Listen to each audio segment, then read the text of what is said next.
9 au 11 juin 2020, la conférence épiscopale du Bénin s'est réunie au grand séminaire Saint-Gall de Ouidah pour sa 3e session plénière ordinaire au titre de l'année pastorale 2019-2020.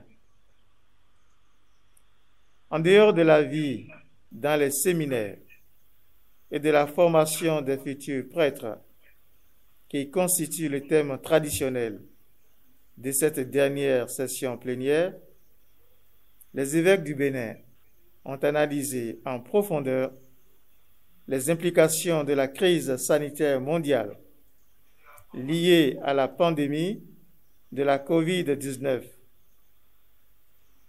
et ont aussi abordé plusieurs questions d'intérêt majeur. D'entrée de jeu, la conférence épiscopale du Bénin a présenté ses condoléances à la famille diocésaine de Porto Novo et à son pasteur, son Excellence Monseigneur Aristide Gonçalo, pour le rappel à Dieu, le dimanche 24 mai 2020, du révérend Père Paulin Kako Tougou, précédemment curé de la paroisse Saint-Mathieu de Gozman. Que le Dieu des miséricordes l'accueille dans sa maison et lui accorde la récompense du serviteur bon et fidèle. 1.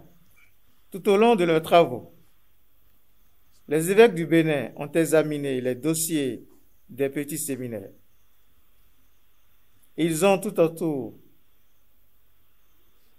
reçu les recteurs et économes des grands séminaires du Bénin pour l'examen de leur rapport d'activité et ont rencontré les séminaristes. Ils ont aussi étudié les diverses propositions des pères formateurs de séminaires pour l'impulsion de la dynamique de l'auto-prise en charge des maisons de formation par l'Église locale. C'est pour cela qu'ils invitent tout le peuple de Dieu à une véritable prise de conscience pour un engagement personnel, ecclésial et communautaire en faveur de la formation des jeunes que le Seigneur appelle au sacerdoce. À cet effet, le mois de mai, traditionnellement consacré à Marie, sera aussi le mois des séminaires dans l'Église au Bénin et fera l'objet d'une animation pastorale et missionnaire appropriée dans les communautés paroissiales et aumôneries. 2. Sur un registre autre, la conférence épiscopale du Bénin a adopté une instruction sur les abus sexuels qui s'inspire de la pratique au plan universel et comprend les mesures préventives et curatives des abus sexuels dans notre Église locale. Cette instruction sera complétée par un protocole élaboré par chaque diocèse et comprenant un bureau ecclésiastique d'écoute et de suivi des victimes en application du motu proprio Vos Estis Lux Mundi du pape François en date du 7 mai 2019. 3. En ce qui concerne la pandémie de la COVID-19, la conférence épiscopale du Bénin bénit Dieu qui a préservé jusque-là notre pays d'une explosion meurtrière de la maladie. Elle invite tous les croyants en général et les fidèles catholiques en particulier à continuer de prier instamment Dieu pour qu'il aide l'humanité à vaincre ce fléau dans les meilleurs délais par la découverte de remèdes efficaces. Les évêques du Bénin encouragent la recherche de remèdes endogènes pour traiter la maladie. Il ne faut pas se priver de l'apport du génie de notre peuple à la recherche de solutions pour contrer un fléau mondial. 4. La conférence épiscopale du Bénin salue les différentes dispositions prises par le gouvernement de notre pays pour lutter de manière efficace contre la propagation de la pandémie de la COVID-19. Aussi, se réjouit-elle de la prise des mesures d'atténuation des effets socio-économiques de la pandémie de la COVID-19, destinée à soulager la souffrance des couches sociales les plus défavorisées de notre pays. 5. Avec l'allègement des dispositions prises pour éviter la propagation de la maladie et le retour progressif à la vie normale, les évêques du Bénin invitent le peuple béninois à poursuivre l'observance des gestes barrières, lavement des mains, port de masque et respect de la distanciation sociale de moins d'1 mètre, et cela en tout lieu et en tout temps. Tout relâchement pourrait entraîner une remontée des cas de contamination de la maladie toujours présente dans notre pays. 6. Les évêques du Bénin se sont réjouis de l'amélioration des conditions sanitaires ayant abouti à la reprise des célébrations publiques. Cette période a été un temps d'épreuve pour l'Église locale.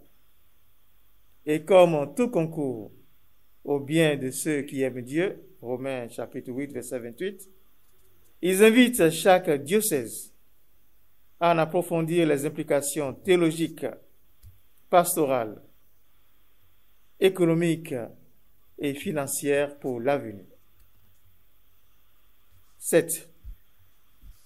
Après avoir apprécié les innovations pastorales déployées par les prêtres pour soutenir et accompagner les fidèles pendant la période de suspension des célébrations publiques, messes, enseignements et prières via les moyens de communication sociale, la conférence épiscopale du Bénin a félicité les fidèles pour la redécouverte de l'importance de l'Église domestique et pour le sens de l'Église qui les a conduits à soutenir matériellement, moralement et spirituellement leur pasteur. C'est un indice important de la communion fraternelle en Église famille de Dieu qui doit déboucher sur un éveil à la réflexion pour l'autoprise en charge de nos églises diocésaines. 8. Il revient à chaque évêque de déterminer avec son presbytérium les échéances de fin d'année pastorale et de célébration des sacrements de l'initiation chrétienne, baptême, Eucharistie, confirmation. La quête impérée pour les lieux saints de Jérusalem et de Palestine est reportée au dimanche 13 septembre 2020 et le denier de Saint-Pierre au dimanche 4 octobre 2020. 9.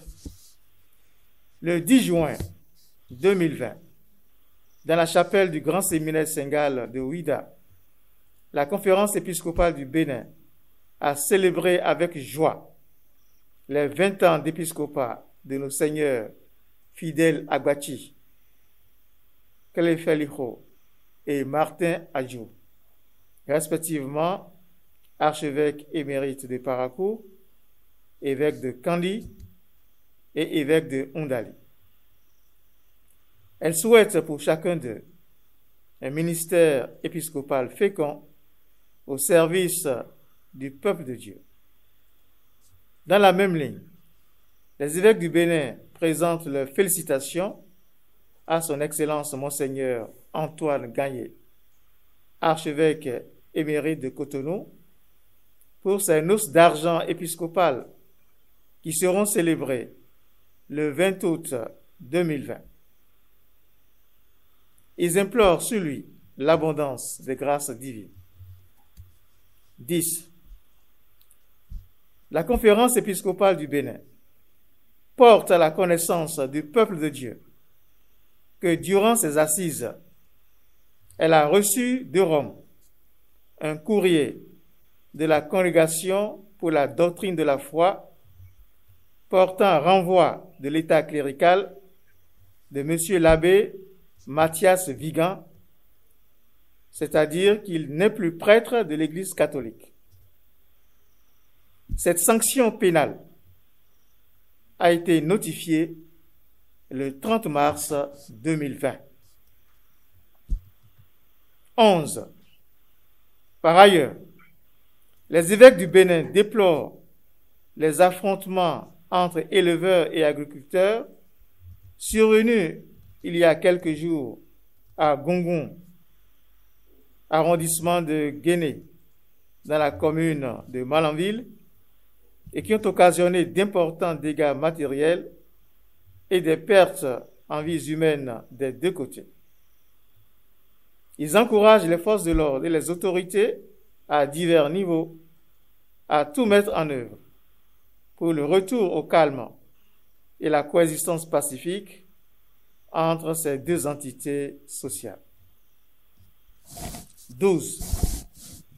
L'année 2021 marquera les 160 ans d'évangélisation continue de notre pays, 18 avril 1861.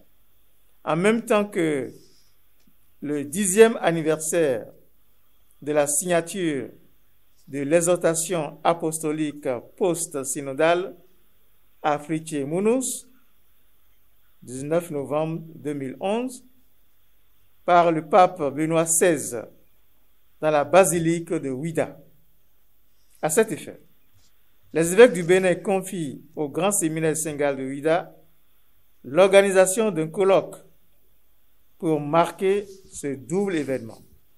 À la fin de leurs travaux, les évêques du Bénin ont imploré l'abondance des bénédictions divines sur notre pays, le Bénin, pour que Dieu continue de protéger ses filles et ses fils. Fait à Ouidah, le 11 juin 2020. Signé son Excellence Monseigneur Victor Agbanou, président de la Conférence épiscopale du Bénin.